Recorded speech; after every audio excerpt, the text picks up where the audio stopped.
بالي بالي بالي خطينا من الشوق خطينا من القيل وقال خطينا من الجمعية بالي بالي بالي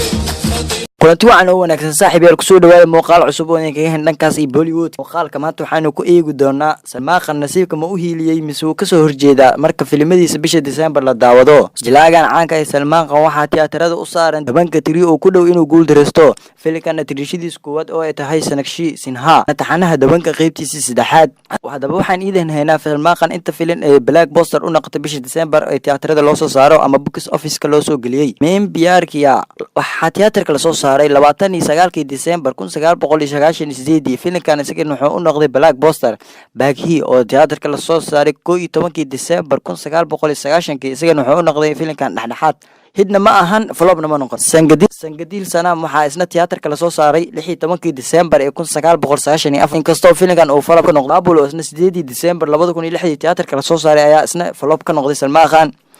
Dabanga 2 oo la soo saaray isna tiyaatarka 21 December 2012 ayaa filimkan isna Blockbuster u noqday Tiger in the High oo 22 December 2017 la soo saaray tiyaatarka ayaa isna noqday Blockbuster tobanka tiri oo tiyaatarka la soo saaray isna 20 December 2019 inuu guul dareysan doono ayay u badan tahay sida sare ka muuqata jilaaga caanka ee Salmaan Khan saddex filim oo waaweyn ayaa waxay u noqotay Blockbuster sida Main Bearka oo isna Blockbuster noqday sidoo kale filimka classic ah ee Tiger Sindani oo Blockbuster noqday iyo Dabangito oo isna Blockbuster u noqday sidoo kalena Baghi isagana waa semi hit